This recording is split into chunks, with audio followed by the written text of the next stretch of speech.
podcast truly. Assalamualaikum warahmatullahi wabarakatuh. Yuhu. Berjumpa lagi di podcastnya Truly yang Masya Allah bisa dilihat ya. Aduh, bintang tamunya segar luar biasa. Ini tuh mengandung tema podcast hari ini ya. Sekarang ini. Jadi kalau misalnya kebanyakan sekarang tuh lagi banyak banget isu tentang Gen Z. Gimana sih mereka tuh di dunia kerja, kan kita suka ada ya nemu konten-konten Gen Z ini kerjanya ini.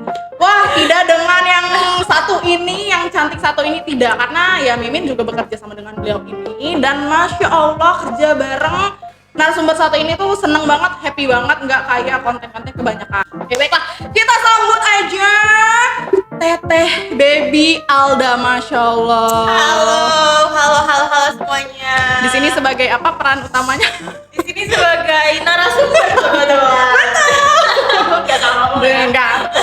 Betul bang. Jadi hari ini kita akan membahas peran ganda Gen Z, yang dimana kan ya maksudnya Gen Z-nya ini tuh dia sambil kuliah gitu. Teh Baby nih lagi kuliah sambil kerja juga. Sebenarnya tuh awalnya emang dari dulu emang udah pengen kuliah nih, cuman emang qadarullah rezekinya mungkin kerja dulu ya gitu. Jadi dijalanin aja, terus kepikiran lagi nih pengen sambil ngelanjutin pendidikan gitu kan. Terus akhirnya karena aku juga nggak mau meninggalkan karirku begitu saja ya kan. Terus akhirnya aku memilih menjadi seorang mahasiswi karyawan, kelas karyawan. Jadi aku tuh kuliahnya di kelas karyawan guys, tiap malam. Jadi gitu ya, karena menyesuaikan waktu ya. Betul. Nah terus motivasinya itu apa sih gitu yang mendorong aku pengen kuliah gitu kan. Sebenarnya tuh yang benar-benar mendorong aku pengen kuliah sambil kerja itu supaya apa yang aku dapetin, ilmu yang aku dapetin di kampus itu langsung aku praktekin gitu. Iya, jadi sekalian bener ya. kan. Jadi kayak oh ini tadi udah belajar nih di kampus, terus ya udah kita praktekin aja langsung. Jadi bener-bener nggak yang langsung hilang banget gitu kan. Biasa kita belajar nanti pas udah terjun langsung lupa gitu kan. Pendidikan tuh nomor satu tetap ya. Betul pendidikan nomor karena satu. beberapa orang tuh kalau misalnya udah berkarir, udah nerima gaji, itu tuh kayak udah lupa, udah gitu. males juga kan. Masya Allah, Teh Baby nggak kayak ya Gen Z kebanyakan gitu. Maksudnya sangat penting nih dua-duanya gitu. Nah, terus gimana sih ngatur waktunya tuh? Kan tadi malamnya kuliah, siangnya mencari nafkah untuk jajan, pemirsa. Untuk jajan hari-hari. Betul. Emang nggak capek? Kan biasanya lagi ada isu mental health gitu, cenah mah mental abrik gitu ya. Kalau aku sih cara ngatur waktunya kebetulan alhamdulillahnya tuh aku kuliahnya malam kan, dan kerja aku itu alhamdulillah pagi doang gitu kan. Maksudnya pagi sampai sore. Ya udah habis itu langsung pulangnya langsung kuliah ya. Jadi ngatur waktunya ya udah kayak paginya tuh dibaginya pagi dibagi jadi buat kerja, malam terus buat kuliah, terus ngerjain tugas-tugasnya kalau bisa di malam, atau untungnya tuh kan juga Sabtu Minggu kuliah sama kerja itu libur. Nah, jadi kita ngerjain tugasnya tuh di Sabtu sama Minggu gitu. Ya lebih ke waktu tidur yang dikorbankan sih. Cuman sejauh ini masih fine-fine aja, karena kalau misalnya lagi ada ujian-ujian gitu tuh banyak juga tugas-tugasnya take home. Oke. Gitu. Jadi ya aman. Menurut Teh Baby, keuntungan apa sih yang didapat nih selama kuliah sambil kerja tuh kayak ya pasti banyak dong. Keuntungannya kalau menurut aku sendiri kuliah sambil kerja pastinya banyak banget ya. Selain yang tadi udah aku sebutin, aku bisa langsung mempraktekkan gitu ya ilmu-ilmu yang aku dapat di kampus, terus aku bisa praktekin langsung di sini. Selain itu juga aku bisa ketemu sama orang-orang hebat nih di dunia kerja, yang benar-benar bikin aku tuh terbuka gitu ya pandangan aku. Ternyata dunia kerja tuh tidak selamanya seperti ini, dan ternyata kuliah sambil kerja tuh juga masih ada loh, masih banyak tempat yang support gitu untuk hal itu gitu. Yang seru ya. Jadi seru aja gitu. Terus juga orang-orangnya juga ya saling support gitu satu sama lain, karena pada tahu aku kuliah juga kan, mereka juga saling support gitu. Semangat kuliahnya lah. Adakah cerita menarik ketika kerja bareng yang lebih tua banget gitu? Gak banget sih, gimana sih? Gue dong. Kalau tapi ya ini aku harus disclaimer dulu. Aku tuh sebenarnya nggak merasa bahwa aku tuh Gen Z banget gitu loh. Nggak tahu kenapa, karena aku juga pandangan aku melihat Gen Z yang Di bawah. baru-baru lulus gitu ya, baru-baru lulus SMA kayak gitu tuh kayaknya beda banget gitu, emang beda banget sama aku.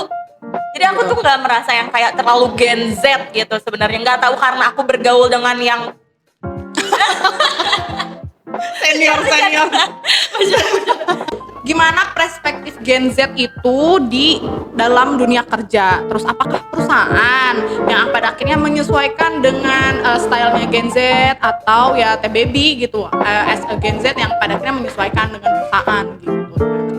Kalau menurut aku sih, aku lebih ke yang pernyataan kedua tadi. Jadi karena mau gimana pun, kalau kita udah di dunia kerja itu nggak bisa kita yang selalu harus dimengerti gitu ya. Meskipun sekarang itu mayoritas banyak banget gitu ya Gen Z yang baru ingin terjun ke dunia kerja gitu. Nah nggak bisa kalau harus kita yang mau dimengerti, mau perusahaan yang mengikuti style Gen Z yang maunya tuh WFA gitu ya, nggak bisa. Jadi bener-bener harus kita yang menyesuaikan perusahaannya, mau dimanapun itu ya, mau kita suka atau nggak suka sama perusahaannya sekalipun, yang nggak bisa kitanya yang minta dimengerti atau kita perusahaan yang menyesuaikan kita, nggak bisa, tapi harus kita yang menyesuaikan ke perusahaan itu gitu.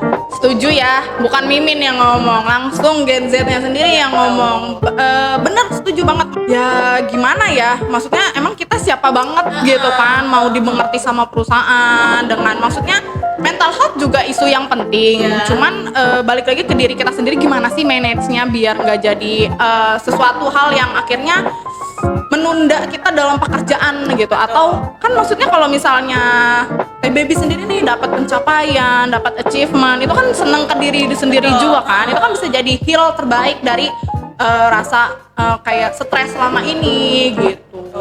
Tapi tidak menutup kemungkinan juga ya, ada juga beberapa yang perusahaan itu yang emang toksik banget gitu. Bukan itu mah bukan kayak perusahaan yang harus ngerti, emang itu mah perusahaannya aja yang toksik gitu. Jadi emang ya udah deh, dengan run bestie kalau kata orang-orang. Betul. Jadi emang ya namanya dunia kerja, kita nggak bisa nggak bisa jadi cenayang gitu. Ini perusahaannya toksik atau enggak, ini orang-orangnya baik atau enggak. Ya balik lagi ke diri kita sendiri. Kalau misalnya kita merasa nih, oh ya sebagian besarnya aman, oke ya lanjut aja. Kenapa enggak Kita harus gitu kan. menyesuaikan. Benar, fokus sama tujuan kita. Ya kayak misalnya TBB pengen karir achieve sama kuliah achieve, ya udah fokus dengan itu gitu. Tapi kalau misalnya kebanyakannya yang tidak kebanyakan yang perusahaan toksik gitu, ya udah silahkan, keputusan di diri masing-masing. Betul. Run hayu, diem gak hayu. Oke. Ya ginilah obrolan antara milenial dan Gen Z tuh masih nyambung gitu ya. Masih kayak ya kita yang kita rasakan sama sebenarnya gitu. Masya Allah. Seseru itu ngobrol sama Teh Baby. Seru banget. Kok serunya kayak nggak ikhlas? Seru deh, oh my god. Masya Allah beneran, tapi seseru itu ya, maksudnya kita ke let it flow aja gitu Iya, ngobrolnya. betul. Walaupun sebenarnya ada skrip, tapi kayak ya enak aja ngobrol sama Teh Baby, maksudnya ya udah langsung gitu. Masya Allah, udah di part terakhir nih. Jadi semua yang kita bahas, yang Mimin bahas sama Teh Baby, harapannya tuh jadi informasi untuk para Gen Z yang akan memulai kerja, yang pengen juga kuliah sambil kerja seperti Teh Baby. Semoga ini menginspirasi ya, karena yang tadi Teh Baby bahas juga itu karena seru gitu. Buat Teh Baby itu seru gitu. Jadi ya kenapa enggak kalian atau Sobat Ruli bikin sesuatu yang awalnya nggak seru jadi seru gitu. Karena ya pada akhirnya ketika kita yang achieve, ya kita juga yang senang gitu ya. Masalah waktu tidur itu mah memang harus ada yang dikorbankan. Betul. Gitu. Nggak mungkin kita juga ketika umur semakin tua gitu akan banyak hal yang dikorbankan, pemirsa. Betul. Gitu ya. Seru banget pembahasan peran ganda Gen Z dalam dunia bekerja. Terus gimana Teh Baby cerita sambil kuliahnya, Masya Allah. Mimin senang banget mendengarkan ceritanya, itu menarik banget. Masih juga loh, jadi sharing loh. Bener, emang ini semua kita harus di-sharing ke banyak orang gitu. Jadi biar ya, maksudnya Gen Z yang sekarang kayak aduh capek banget gitu, enggak nih ada Teh Baby dari Truli kerja sampai sore, pagi, sore, malam kuliahan, keren banget tuh. selalu reminder, jangan lupa untuk nonton next podcast Truly episode selanjutnya karena akan banyak bintang tamu seperti Teh Baby yang cantik. Nanti kita mungkin akan mengundang yang ganteng-ganteng, doain aja gitu ya. Masya Allah, yang ganteng versi Teh Baby siapa? Mang Dadan. Siap, nanti kita akan undang Kang Dadan, mau ngobrol-ngobrol bersama Kang Dadan ya di next episode podcast Truly selanjutnya. Jangan lupa like, komen, Dan subscribe. Masya Allah keren banget. Silakan Teh Baby pamit. Bye-bye semuanya. Dadah, assalamualaikum warahmatullahi wabarakatuh. Terima kasih. Podcast Truly.